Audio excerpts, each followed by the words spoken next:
जो इसको प्रकाशित किया है उस नवारुण प्रकाशन ने इसे प्रकाशित किया है। तो इस बुक की समीक्षा करते हुए मुझे डर सा लग रहा है। डर इस बात का है कि मैं क्या बोलूँगा, इस बात का डर नहीं है। डर इस बात का है कि मतलब इस बुक को पढ़ने के बाद एक कॉन्शियसनेस और एक अवेयरनेस जग जाती है आप लोगों के अंदर, अगर आप लोग पढ़ेंगे कि हम अपने मतलब जो हम बोल रहे हैं वो सही बोल रहे हैं या गलत बोल रहे हैं। तो इस बुक के जो लास्ट पेज है, मैं उसमें मतलब इसमें बुक के बारे में कुछ लिखा है, उसको मैं पढ़ देता हूँ। भाषा के बहाने हिंदी के बहुत से रोचक पहलुओं पर भी कलम चली है। गाली से लेकर आशीर्वाद तक, ठग से ठुल्ला तक, शिक्षण से पत्रकारिता तक, किसान से राष्ट्रपति तक, गू से गुएन तक, केदारनाथ से एवरेस्ट तक अनेक विषयों की चर्चाएं इस पुस्तक में मिल जाएंगी। कुछ कहावतें, कुछ विश्वास, कुछ मसले, कुछ चिंताएं, कुछ दिशाएं। गरज यह है कि जब जहाँ कहीं हिंदी भाषा से जुड़ा कोई पेंच दिखाई पड़ा, उसे लपक लेने के लिए कलम उत्सुक दिखाई पड़ी और उनमें से कुछ भाषा के बहाने में स्थान पा गए हैं। साथ ही ऐसे अनेक विषयों समावेश हुए हैं जो मीडिया कर्मियों, सिविल सेवा परीक्षार्थियों आदि विशिष्ट उद्देश्य वाले पाठकों के लिए उपयोगी होगा। और ये बुक के बारे में, ये कुछ इसके जो लेखक हैं उनके बारे में। तो अगर मैं इस बुक की बात करूँ तो इस बुक के स्टार्टिंग में मतलब एक भूमिका सी बनाई है कि इस बुक मतलब ये बुक कैसे पब्लिश हुई और मतलब इसके पब्लिश होने के पीछे का मतलब पीछे की स्टोरी क्या है। तो इसके जो राइटर हैं वो मतलब उन्होंने ये आइडिया प्रपोज नहीं किया कि बुक को हमें पब्लिश करना है। जो संजय सर हैं, मतलब जो हमारे स्कूल में आ चुके हैं, मतलब आते रहते हैं, उनका बहुत बड़ा योगदान है इस बुक को पब्लिश करवाने में।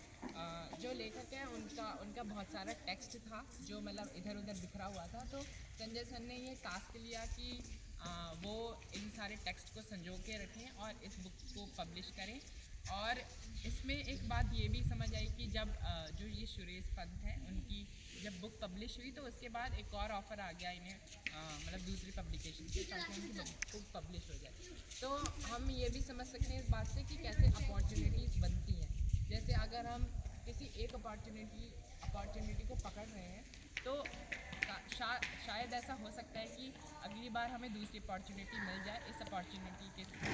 तो ऐसे हम इसे देख सकते हैं, मतलब मैंने इसे देखा, आप लोग कुछ और भी देख सकते हैं। दूसरी बात यह है कि इस बुक में मतलब ये बुक में जो कंटेंट है वो काफ़ी टफ भी है। और मतलब जो ऐसे लोग हैं जो मतलब बहुत ज़्यादा इन्फॉर्मेशन कंज्यूम नहीं कर पाते हैं, उनके लिए मतलब थोड़ी कठिन होगी इसको पढ़ना। क्योंकि मतलब बहुत सारे ऐसे शब्द हैं और बहुत सारे इसका जो कंटेंट है वो इसमें मतलब उत्पत्ति से लेकर, मतलब जो वर्ड्स हैं उसकी उत्पत्ति से लेकर वो कैसे प्रचलन में आए, उन सब चीज़ों के बारे में है। उसकी बहुत ज़्यादा डेटा है इसमें, तो आप लोगों को बोरिंग भी लग सकती है। लेकिन बेस्ट पार्ट इसमें ये है कि इसमें सिर्फ शब्दों के बारे में नहीं है या फिर भाषा के बारे में नहीं है, इसमें बीच बीच में कहावतें भी हैं और बहुत सारी चीज़ें हैं जो आपको इस बुक में मज़ेदार लग सकती हैं। और एक बात और जो मुझे इस बुक में समझ आई, जो इस बुक में लिखा भी है कि जब कोई भाषा मतलब बनती है, मतलब बनाया जाता है, तो वो मरती इसलिए है क्योंकि वो ऐसा नहीं है कि भाषा ऐसे ही मतलब बन गई और वो प्रचलन में आ गई। उसको बनाने में हम सब लोगों का हाथ होता है। तो एक भाषा थी जिसे जिसे एस्पिरांतो एस्पिरांतो कहा गया। एस्पिरांतो एक भाषा थी जिसको विश्व भाषा बनाने का सोचा गया था, लेकिन वो लोगों ने उसे एक्सेप्ट नहीं किया और मतलब वो इतना प्रचलन में आ नहीं पाई। तो इसको विश्व मतलब भाषा का दर्जा नहीं मिल पाया। तो ये भी है कि अगर हम किसी भाषा को मतलब उसको कंजर्व करके नहीं रखेंगे या फिर उसको बार बार प्रैक्टिस नहीं करेंगे, अपने बोलचाल में उसको नहीं लाएंगे, तो वो भाषा एक एट द एंड वो एंड हो जाएगी। और दूसरी चीज़ ये थी कि अब ये जो चीज़ है वो बोलनी चाहिए कि नहीं बोलनी चाहिए, लेकिन मैं फिर भी बोलूँगा। इसमें जो चैप्टर है 9, इसमें टोटल 80 चैप्टर हैं। जो 9th वाला चैप्टर है इसमें कुछ जो 9th वाला चैप्टर है उर्दू और हिंदी अद्वैत में ये द्वैत। तो इस चैप्टर को समझ में मतलब इस चैप्टर का लिखने का मकसद लेखक का कुछ और रहा होगा। हो सकता है जो मैं समझ पाया इससे वो ना हो। इसमें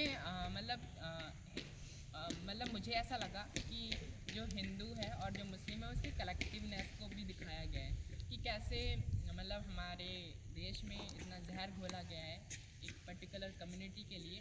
तो इसमें हम देख सकते हैं कि कैसे जो इसमें बताया गया है कि हिंदी के ओरिजिन से ही जो उर्दू है वो निकली है। तो इसमें बड़ी अच्छी सी लाइन मतलब शुरुआत इसमें बहुत अच्छी से की गई है। मैं बताना चाहता हूँ आप लोगों को।